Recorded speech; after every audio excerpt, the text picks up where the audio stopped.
ನಮಸ್ಕಾರ. ನೀವು ನೋಡ್ತಾ ಇದ್ದೀರಾ ಟಿವಿ ವಿಕ್ರಮ ವಿಶೇಷ ಕಾರ್ಯಕ್ರಮಕ್ಕೆ ಸ್ವಾಗತ. ನಾನು ಜೆಸಿಲ್ ಡಿಸೋಜ. ನೀವು ಇಲ್ಲಿ ತನಕ ಟಿವಿ ವಿಕ್ರಮವನ್ನು ಸಬ್ಸ್ಕ್ರೈಬ್ ಮಾಡದೇ ಇದ್ರೆ ತಕ್ಷಣ ಸಬ್ಸ್ಕ್ರೈಬ್ ಮಾಡಿ. ಭಾರತದಲ್ಲಿ ವಿಚಿತ್ರ ಜನರು ಕಾಣೋಕೆ ಸಿಗ್ತಾರೆ. ಅತ್ಯಾಚಾರ ಅನ್ನೋದು ಕ್ಷಮೆ ಸಿಗಲೇಬಾರದ ಕೃತ್ಯ. ಆದ್ರೆ ರೇಪ್ ಆದ ಹುಡುಗಿ ಹಿಂದೂನ ಮುಸ್ಲಿಂ ಅನ್ನೋದನ್ನ ನೋಡಿ ಪ್ರತಿಭಟನೆ ಮಾಡ್ತಾರೆ. ಇದು ಅತ್ಯಾಚಾರದಷ್ಟೇ ವಿಕೃತ.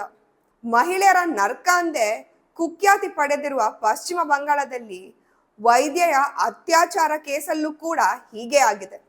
ರೇಪ್ ಮಾಡಿ ಬರ್ಬರವಾಗಿ ಕೊಲೆ ಆಗಿದೆ. ಆದ್ರೆ ಬೋರ್ಡ್ ಹಿಡಿದು ನಿಲ್ಲೋರು ಮಾತ್ರ ಕಾಣೆ ಆಗಿದ್ದಾರೆ.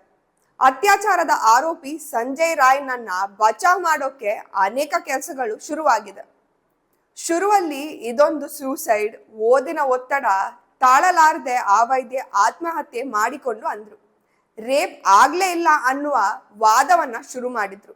ತರಾತುರಿಯಲ್ಲಿ ಮೃತದೇಹವನ್ನ ಅಂತ್ಯ ಸಂಸ್ಕಾರ ಮಾಡಲಾಯ್ತು. ಆಕ್ರೋಶ ಜಾಸ್ತಿ ಆದಾಗ ಅಲ್ಲಿನ ಪ್ರಿನ್ಸಿಪಾಲ್ನನ್ನ ಇನ್ನೊಂದು ಕಾಲೇಜಿಗೆ ಟ್ರಾನ್ಸ್ಫರ್ ಮಾಡಿದ್ರು.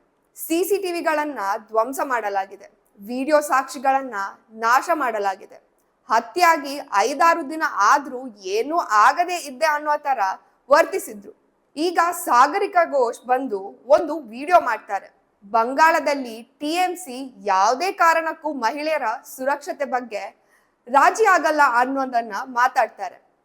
कोलकाता में RG कौर हॉस्पिटल में जो घटना घटी है ये अत्यंत दुर्भाग्यपूर्ण और भयंकर है। बंगाल सरकार का एकमात्र लक्ष्य है कि पीड़ित को इंसाफ मिले और पीड़ित परिवार को इंसाफ मिले। बंगाल सरकार की ये कोशिश है कि गुनहगार को सख्त से सख्त सजा दी जाए। इस भयंकर और दुर्भाग्यपूर्ण घटना के ऊपर राजनीतिकरण गलत होगा। कानून इंसाफ दिलाएगा। इस पर ऑल इंडिया तृणमूल कांग्रेस और ममता बनर्जी प्रतिबद्ध है। ಹಾಗೆ ನೋಡಿದ್ರೆ ಸಂದೇಶ್ ಕಾಳಿ ಪ್ರಕರಣ ನಿಮ್ಗೆ ನೆನಪಿರಬಹುದು. ಅದೊಂದು ರಾಕ್ಷಸಿ ಕೃತ್ಯ.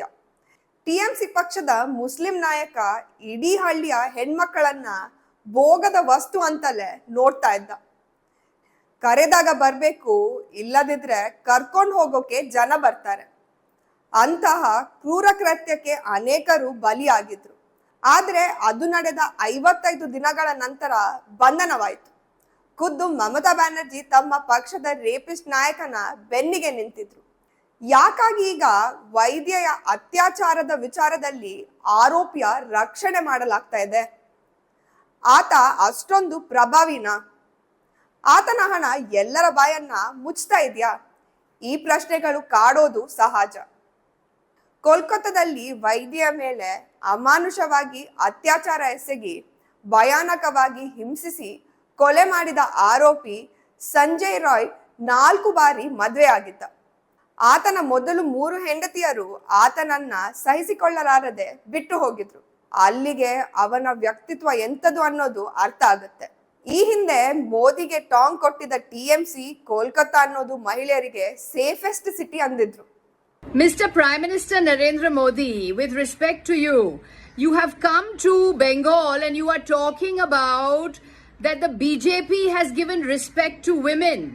Do you know the schemes that exist in Bengal that are delivering real welfare for women?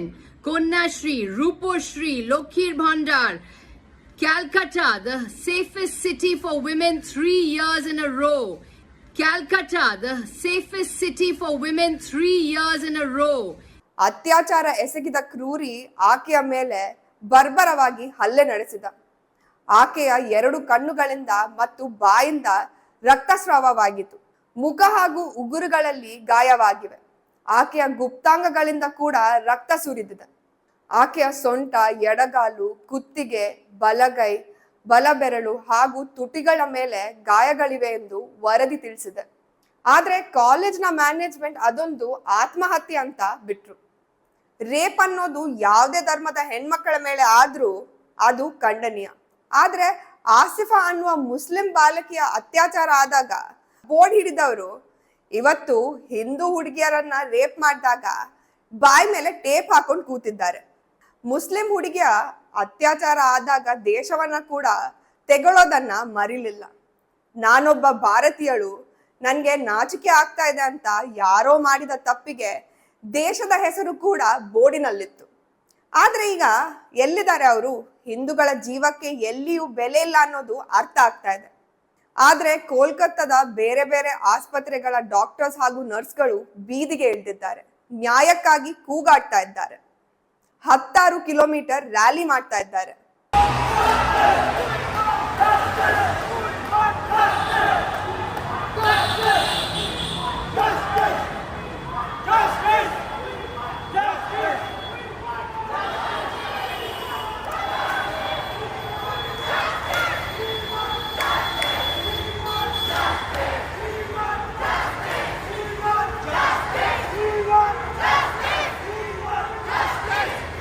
ಇನ್ನೊಂದು ದುರಂತ ಏನಂದ್ರೆ, ರೇಪ್ ಹಾಗೂ ಮರ್ಡರ್ ನಡೆದ ಜಾಗವನ್ನ ರಿನೋವೇಟ್ ಮಾಡೋದಕ್ಕೆ ಆಡಳಿತ ಮಂಡಳಿ ಮುಂದಾಗಿದೆ. ಈ ಮೂಲಕ ಅಲ್ಲಿನ ಸಾಕ್ಷಿ ನಾಶಕ್ಕೆ ಯತ್ನ ಮಾಡ್ತಾ ಇದೆ.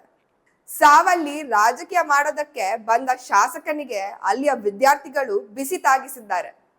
ವಿದ್ಯಾರ್ಥಿಗಳ ಗೋ ಬ್ಯಾಕ್ ಕೂಗಿಗೆ ಜಾವೇದ್ ಖಾನ್ ಅಲ್ಲಿಂದ ಜಾಗ ಖಾಲಿ ಮಾಡಿದ್ದಾನೆ.